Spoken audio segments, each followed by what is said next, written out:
Today's makeover is near and dear to my heart. This wooden bench was bought for my dad on Father's Day well over 30 years ago. And I can't tell you how many times I sat on this very bench with Dad and had conversations and watched the neighborhood shenanigans as they passed by. It was in desperate need of a restyle. So if you have any outdoor furniture that could use a refresh, this is the video for you. Hi, I'm Denise from Salvaged Inspirations. Welcome back to my furniture painting DIY decor channel. Let's get started. So here's the bench we started with.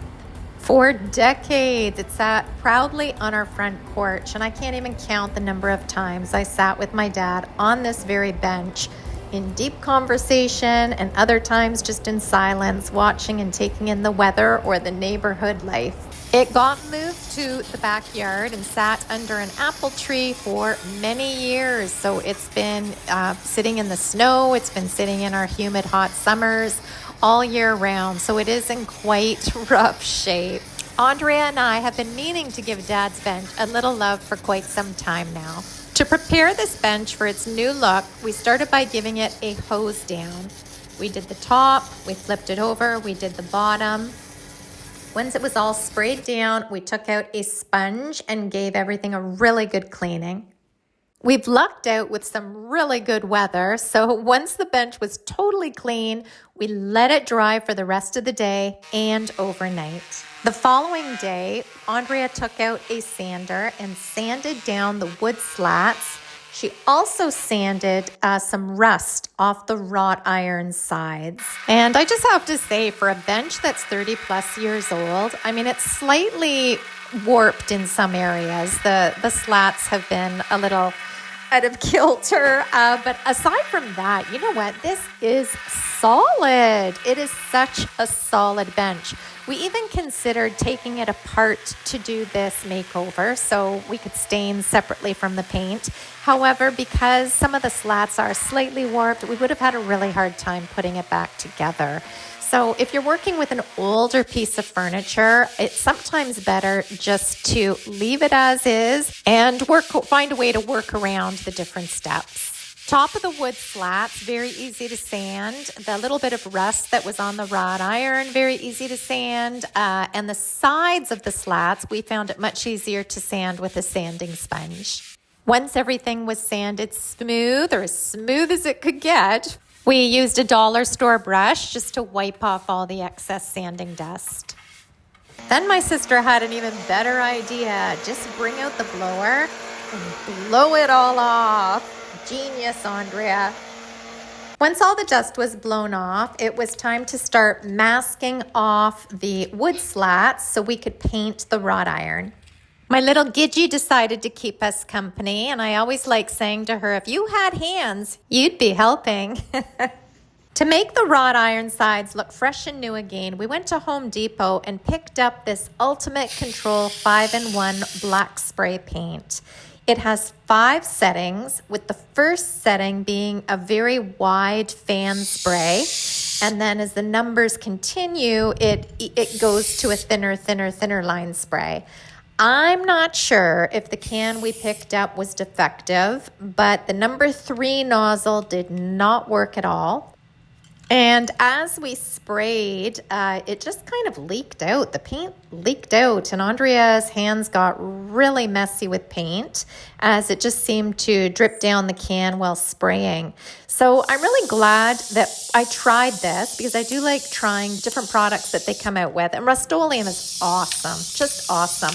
But for the extra couple of bucks, I will not be getting this 5-in-1 spray can again. I will stick to their regular spray paint cans, just with the regular trigger on it.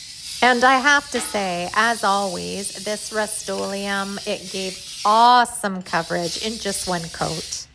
When spray painting from a can, it is good to do it outdoors. Also wearing a mask for safety, because those fumes can be pretty stinky. And giving it one or more light coats rather than one heavy coat it always results in a better finish rather than one heavy coat. Because if you're going to go too heavy, you're going to end up with drips. And I'll be honest, I had a little bit of a chuckle because I told my sister I brought gloves. I always wear gloves when I do my projects, and Andrea says, no, I don't need them. I says, wear the gloves. No, I don't need them. Look at her hands. If any of you have tried this 5-in-1 spray paint, I would love to hear if it's worked out well for you. Andrea finally decided to wear some gloves. So we called it a day after we sprayed the wrought iron. We let that dry overnight. We came back the following day and it looked awesome. It looked really good. Like I said, the one coat did the trick. That's all it needed. And we started removing the paper and the painter's tape that we used to mask everything off. And funny little story about this red Christmas paper. My uncle used to work for a large cosmetic company, and they had this, I guess, promotional paper for some of the, I don't know, for the makeup boxes that they were selling or whatever. They had rolls of it and they were giving it away. My uncle took it because my dad says, yes, I want it. And my dad used it for everything. He used it as drop cloth when he was painting. He used it when he was fixing his car. He used it for oil drips in the driveway. He used it for wrapping gifts. We still have some remaining.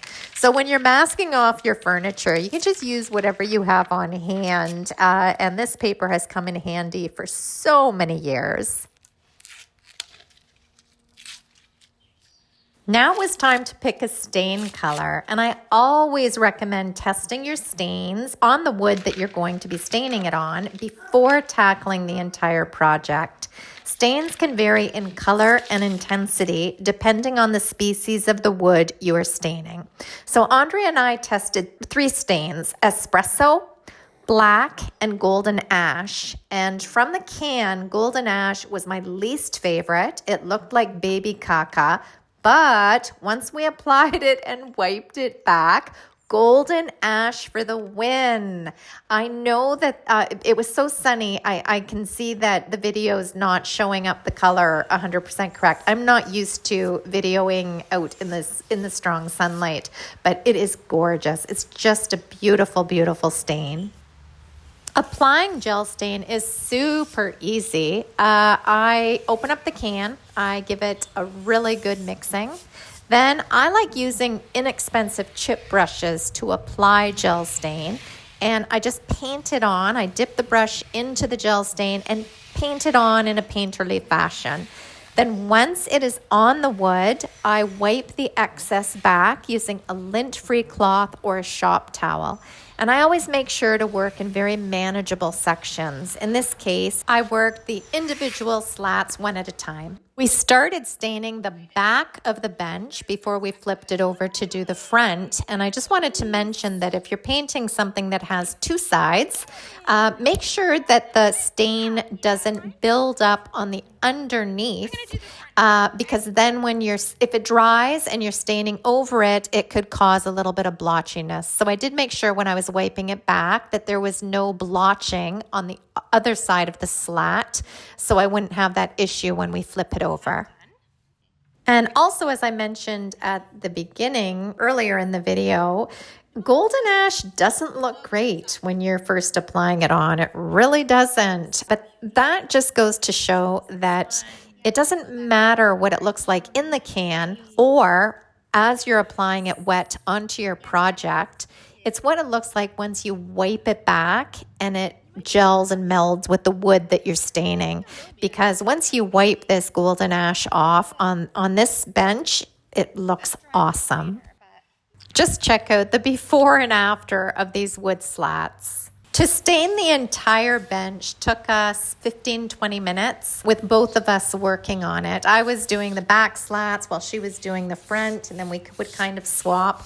But really, staining is not what takes the longest. It's the prep prior to the stain. And then, of course, the dry time afterwards, because this is a gel stain, this is an oil-based product. So ample dry time is needed. I like giving it a couple of days before I top coat, but depending on the climate that you're staining in, if you're in a very dry, hot area, the dry time could be much less than if you're in, say, a humid or a very cold area. Once it had dried, we came back to do the top coat, and it's not likely that this bench will be getting another makeover anytime soon. So a good top coat is key because it will be out in the elements. So we applied 3 coats of gator hide, which is a water resistant and water repellent top coat. It's very easy to apply. I used a 2-inch short brush and brushed on 3 coats, waiting a couple of hours in between each coat. Now for furniture, I sometimes sand lightly between each coat, but for this outdoor bench, there was no need for sanding at all. And gator hide, when it's dry, it gives a very low sheen, which I think is absolutely beautiful. I would describe it between a satin and an eggshell finish. Once the gator hide was 100% dry, it was time to stage and style Dad's bench. And just as a reminder, here's the before.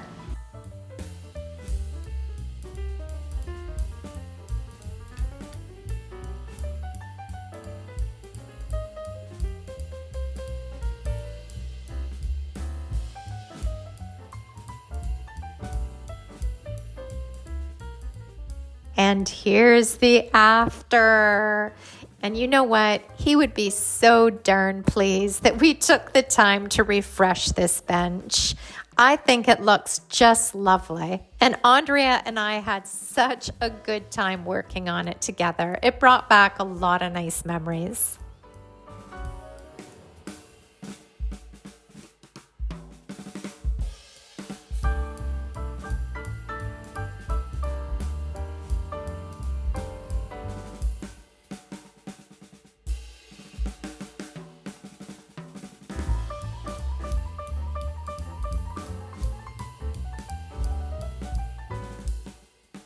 Thank you so much for joining me today, and I hope you really enjoyed this wood bench makeover.